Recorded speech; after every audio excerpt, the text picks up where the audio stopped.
If at first the idea is not observed, then there is no hope for it. Albert Einstein, the creator of this quote, understood this very well.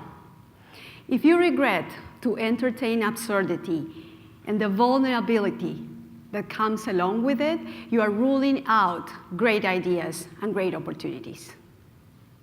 I have to confess that I have had many absurd ideas throughout my life, that my family and friends thought that they were too risky to take or too absurd to have a remote possibility of success. The first absurd idea that I most clearly remember was when I decided to leave my country, Peru, and move to Argentina.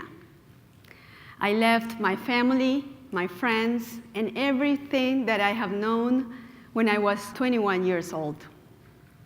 While Argentina is another Spanish-speaking country in South America, I unquestionably felt like an immigrant. Being an immigrant is a hard business. It is always trying to fit in when your voice is not understood, when everything around you sounds strange, threatening, disruptive, when discrimination makes you feel as if you are trying to steal something that is not yours, when the sentiment of losing your identity and who you are completely takes over your life. All these feelings are carried around, pushing you to create a sense of belonging for yourself. Being an immigrant is a feeling full of vulnerability. But then, 8 years ago, I had another absurd idea. I decided to become an immigrant again. I moved to the United States, following love this time. That project didn't work out as I imagined it. But it gave me the chance to start a new career, to work in international development that has been, without a doubt, the inspiration for the work that I'm doing now. Yet, a little more than a year and a half ago, another absurd idea struck me, one that I couldn't let go. And I found myself quitting my job, giving up a solid career that offered a safety net to go work in a basement kitchen in a church. Yes, that sounded absurd and crazy to many. You are sabotaging yourself, my friends told me. Take some time, think about it, others said. But greed was louder than anything else. It was screaming opportunity and giving me the chance to channel my experience in development and my entrepreneurial spirit into an ambitious venture to help transform the life of men and women, immigrants like me. As an immigrant, I see myself with a huge responsibility. We are bridges between two different places with different cultures, idiosyncrasies, language, and different food. We can connect those two places for the greatness of our society. That responsibility pushed me to start thinking about ways to help my local immigrant community, to empower them to live better lives and to share the values of our culture. I started from the very beginning. I performed countless hours of research to better understand the barriers and obstacles to employment that the Hispanic community faces. I quickly learned that the hospitality and food service industries were major employers of Hispanic workers. My research also showed that Hispanics working in those industries lack of English skills, therefore are unable to develop successful career paths. Lack of access to training programs also prevent Hispanics from obtaining the necessary skills to improve their opportunities for jobs. After learning all that, my whole world completely changed, and I became obsessed with learning what other organizations were doing to support and help vulnerable and underserved communities. I learned about programs that failed and programs that were working.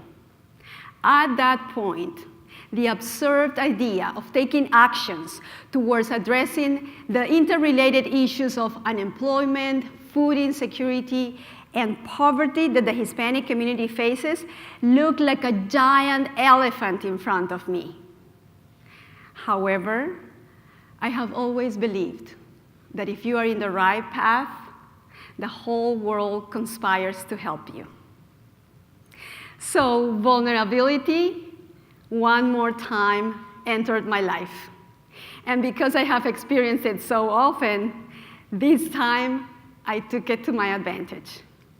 My entrepreneurial and risk-taker self kept repeating in my mind that innovators are the ones who don't know that it cannot be done. So towards the end of 2012, this absurd idea formed in my mind, and I realized that through the power of food, we can create agents of social and economic change to battle the insecurities in our communities. With that, La Cocina, the kitchen, was born. Food will be used as the nucleus for transformation, as the agent and catalyst for change that will allow us to empower women and men with professional training and English skills to obtain better jobs.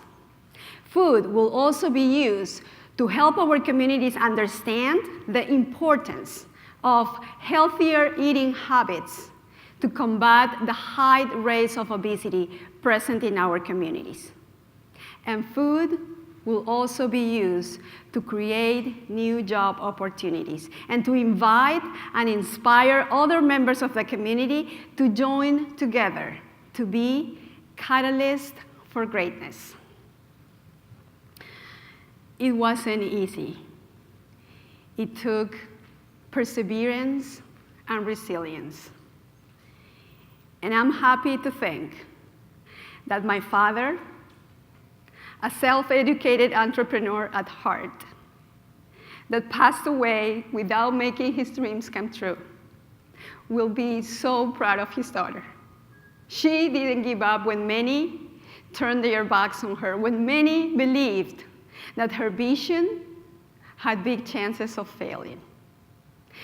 But suddenly, things started to come together. Strangers started opening doors. We started making connections and signing partnerships and agreements with community college, community churches, foundations, private corporations,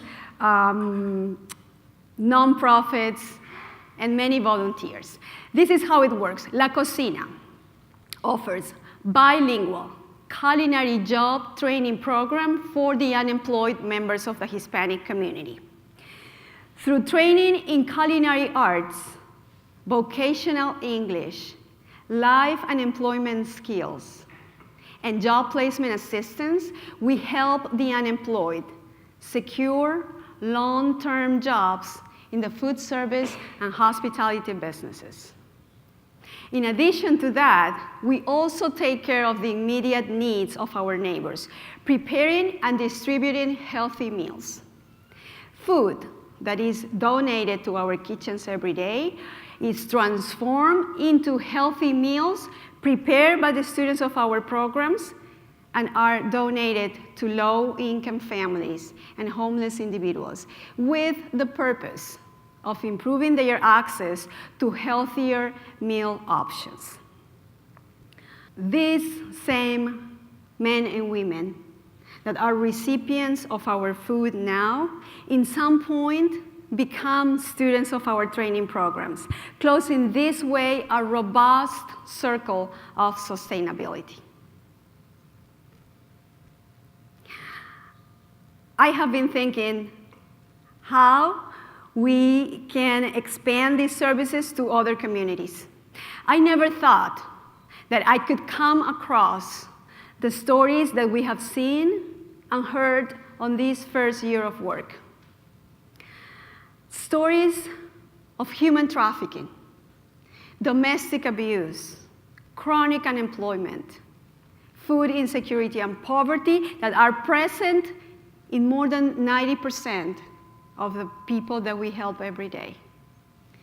I was struck not by the vulnerability of these people that were losing their homes from one day to the other, who don't have access to medical services when they get sick, or who frequently don't get paid enough to buy food. That really didn't strike me. What struck me the most was their cleverness to survive. I found it an amazing quality that needed to be channeled in positive ways. And we knew that La Cocina could do that for them. Through the power of food, right now, we have been able to connect the community to support these new Americans, hard workers, with dreams like everyone sitting in this auditorium today. Now, we are able to tell stories of success, like José's, a 19-year-old from El Salvador. He was almost a dropout of high school. He was working for a landscaping company, earning $7 an hour. José came to our kitchen. He finished the program, and he's now working in a full-time job as a cook at an upscale hotel in the area. José also had the chance to share his story with Senator Tim Kaine when he came to the kitchen to learn more about our programs. José is now earning $13 an hour with access to full benefits and with a plan to go to college to become a baker and pastry chef and to own his own business in some point in the future. Thank you.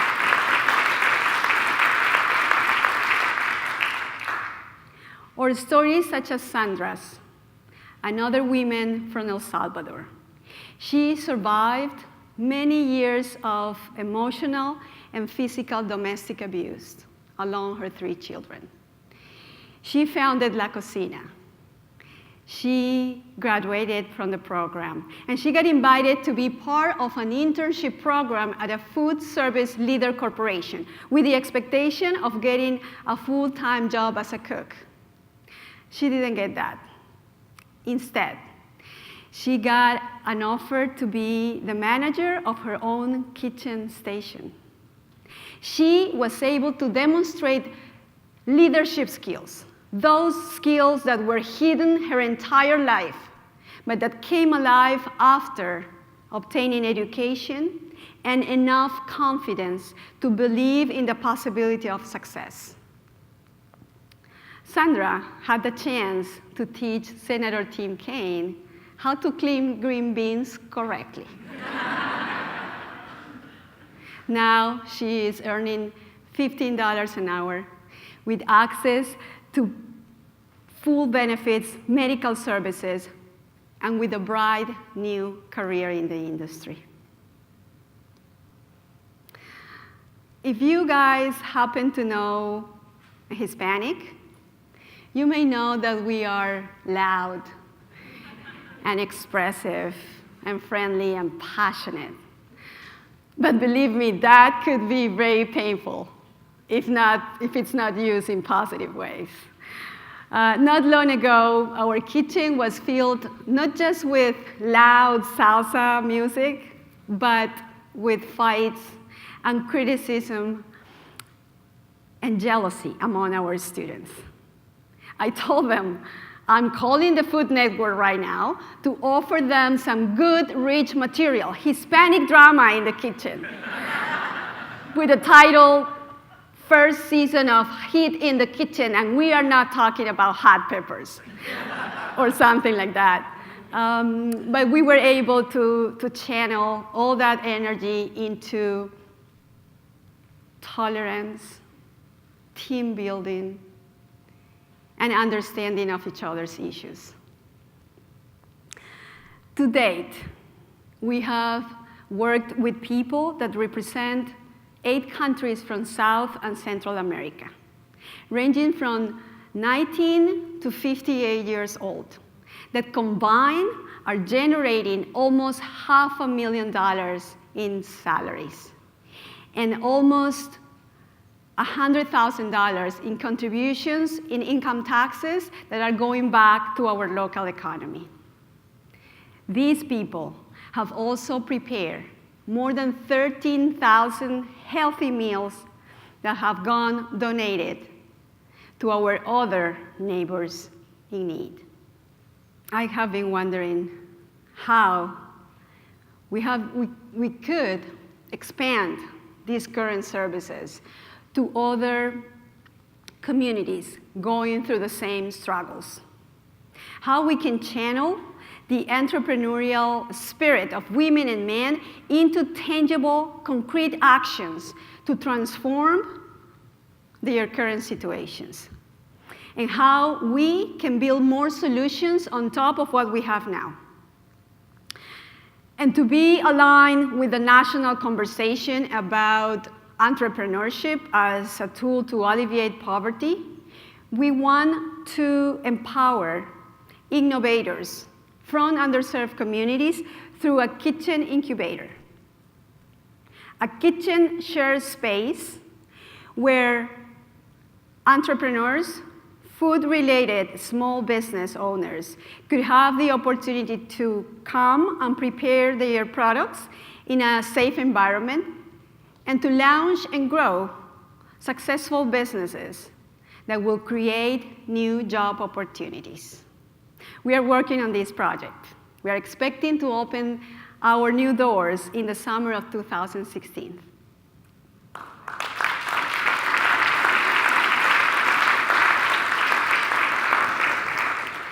You might be wondering, though, how we have been able to come from this absurd idea to a successful model that is impacting our community in positive ways in a very short period of time. And I think I have a secret ingredient: strangers. As I mentioned before, the strangers that place their trust in me. Yes, the same strangers that we tend to avoid because we don't know or we don't understand. The ones that are important in our lives precisely because they are different from us and they know things that we don't. And I'm not making this up. I read a book last year, The Necessity of Strangers, that puts into words what I have secretly believed for years, that strangers make me vulnerable one more time. Strangers push me out of my comfort zone, and strangers brings out the best in me. From up here, I can see a crowd of faces, a sea of strangers, a mass of unknowns. But believe me, I can also see and feel its powerful potential. Take a look around you, to your neighbor on your right, to your neighbor on your left, the one in front and behind you. That person could be the one that you have been looking for to start a business with, to marry, or to connect you with that opportunity that can help you make a difference in somebody's life. And that's a truly absurd idea, that a complete stranger from this room could change your life forever. Take that chance. Make that connection, not just to make this world a better place, but to intervene, to be an active participant in change. And finally, if I could have the privilege, before leaving this stage, to plant a message in your minds, it will be this: If you guys are not somehow related to a Hispanic now, I promise that you will be in the future.